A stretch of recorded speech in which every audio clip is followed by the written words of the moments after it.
محمد و آل محمد. آواز بلند صلوات.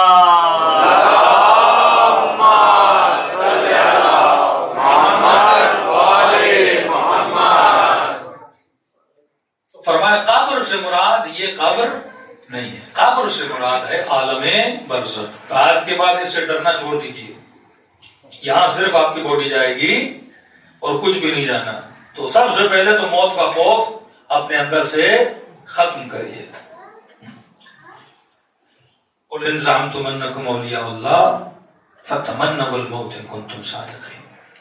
اگر اللہ کے ولی ہو تو موت کی تمنا کرو.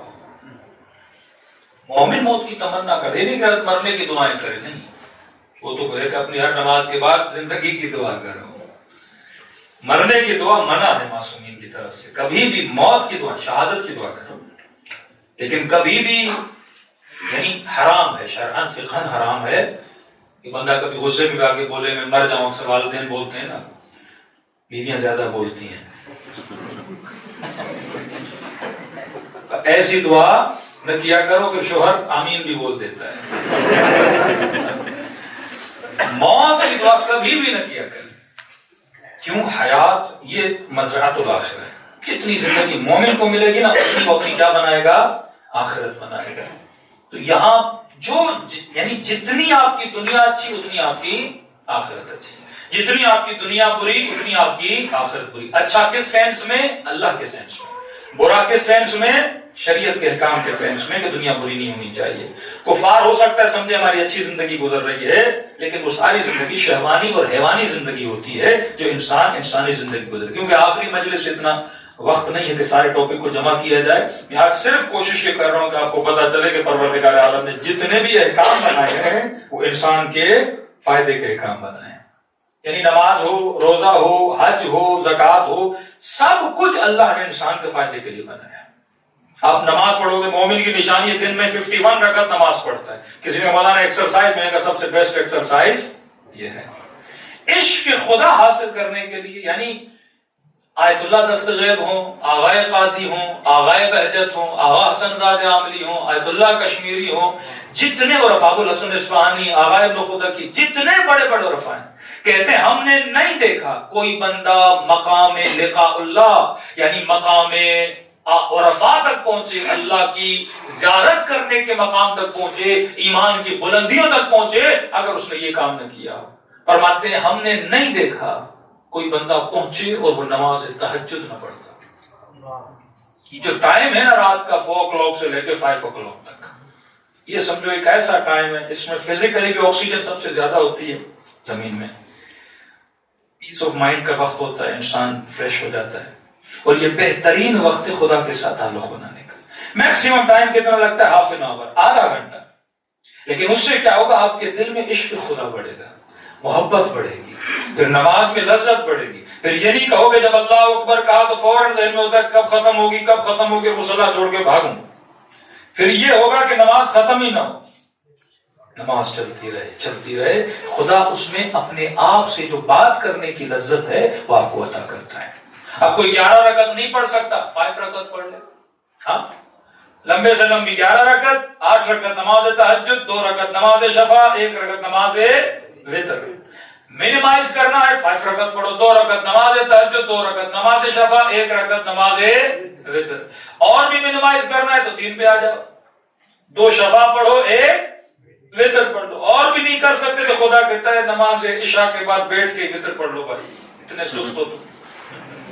اور دیکھیں خدا نے سستی کی عادت مثال دے دی ہے. یعنی اتنا سست اس کو کہ بیٹھ کے پڑھ. بھائی تو کھڑا نہیں ہو سکتا، تو معذور ہے نا، تو بیٹھ کے پڑھ. لیکن پڑھ یہ 1 رکعت بھی کیا کر لے؟ بیٹھ کے ہی کو ادا کر لے. حالانکہ یہ وتر وہی ہے جو ہم نمازیں شب میں پڑھتے ہیں. یعنی اللہ گویا مذاق اڑا رہا ہے نا آپ کا کہ بیٹھ کے ہی پڑھ، لیکن پڑھ تو صحیح.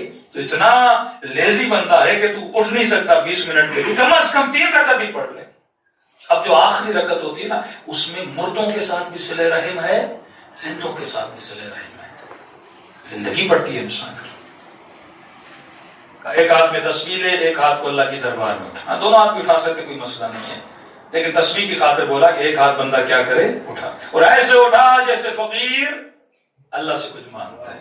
ہاں پھر سمپل سی کوئی دعا پڑھ، پھر 21 زندوں کا نام لے، والد ہے، چچا ہے، بہن ہے، خالہ ہے، دوست ہیں، بزنس کولیگ ہیں، جو یاد ہے تمہیں 21 اللہم اغفر فلاں، اللہم اغفر فلاں، اللہم اغفر عارف، اللہم اغفر حسین، اللہم اغفر غلام علی، اللہم اغفر، اسی طرح یہ کرو۔ اب عربی نہیں آتی، اردو بھی پڑھ سکتے ہو، لیکن ندا کے ساتھ پڑھو۔ ندا کہتے ہیں، کئی لوگ کہتے ہیں مولانا اردو میں دعا کر سکتے ہیں، گجراتی میں دعا کر سکتے ہیں، ہاں کر سکتے ہو، مستحب نمازوں میں آپ گجراتی میں بھی دعا مانگ سکتے ہو، لیکن شرط یہ شروع میں لفظ ندا آنا چاہیے۔ لفظ ندا کا مطلب یعنی یا اللہ مجھے اولاد دے، یا اللہ میرا بزنس ٹھیک کر، یا اللہ مجھے شفا دے۔ لفظ یا اللہ ہونا چاہیے، یا مولا ہونا چاہیے، یا الہی ہونا چاہیے، یا مولائی ہونا چاہیے، یہ جو حرف ندا بولتے ہیں، اس حرف ندا سے شروع کرو، پھر آخر میں اپنی زبان میں جو مانگنا ہے اللہ سے مانگو کہ یا اللہ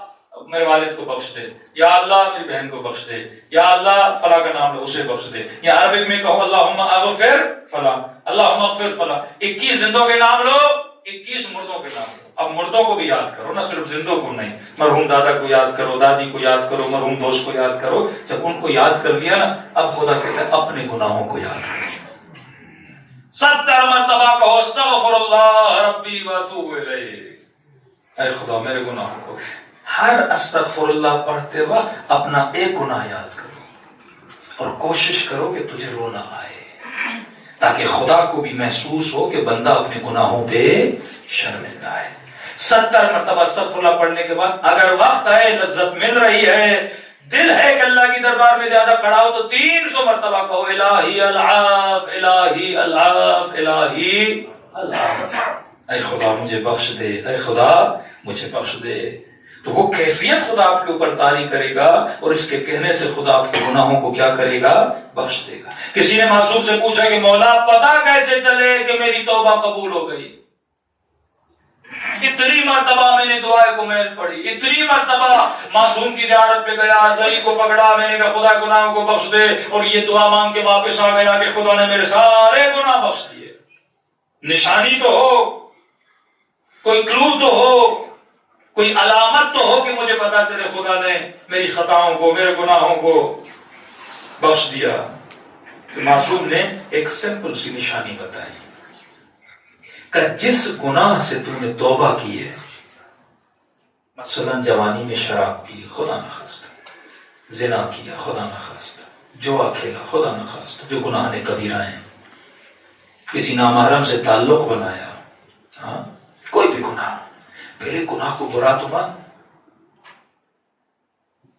اصل ہوتا ہے قبح گناہ کو پیدا کرنا، جو اللہ کو برا لگے وہ تجھے برا لگے، جو اللہ کو اچھا لگے وہ تجھے اچھا لگے۔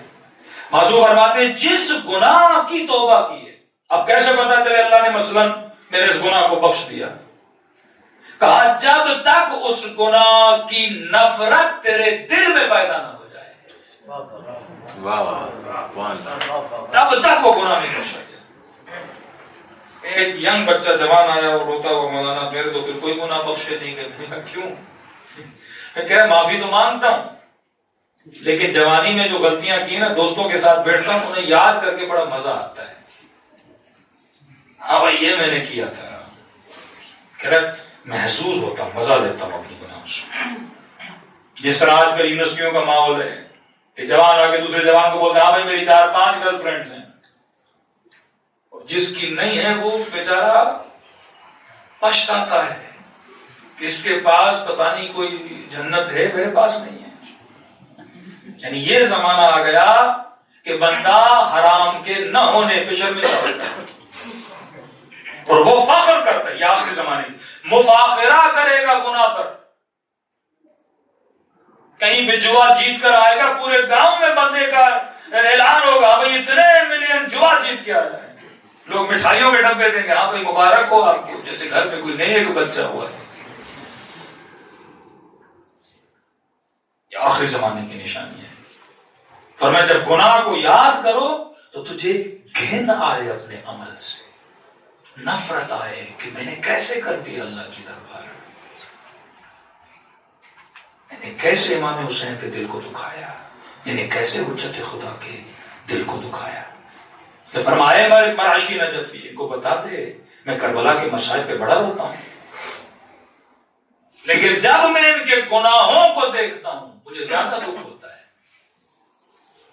کیونکہ جتنی قربانی کربلا کی تھی وہ اس لیے تھی اصلاح امت جدید، تاکہ میرے دادا کی امت، میرے نانا کی امت کی اصلاح ہو جائے۔ اور کربلا کے واقعے کو دیکھنے کے بعد بھی اگر یہ اپنی اصلاح نہیں کر رہا، یہ گویا ہمارے مسائل کا مذاق اڑا رہا ہے۔ امام رضا کے جملے ہیں، فرماتے ہیں جو ہمارے پاس آئے اللہ کی دربار میں توبہ کرے، آنسو بہایا اے خدا میرا یہ گناہ بخش دے، اور توبہ کرنے کے بعد 1 ہفتے کے بعد 2 دن کے بعد جا کر وہی گناہ کرے، تو فرماتے یہ آ کر رو نہیں رہا تھا، اللہ کا مذاق اڑا رہا تھا، یہ ہنس رہا تھا اللہ کے سامنے کہ دیکھ آج ہنس رہا ہوں، کل جا کے پھر گناہ کروں گا۔ سب سے پہلے جو کبھی ہے اسے کبھی سمجھ، یہ وہ زمانہ ہے جس میں آپ کی نسلیں بڑی ہو رہی ہیں، آج کبھی کو کبھی نہیں مانا جاتا۔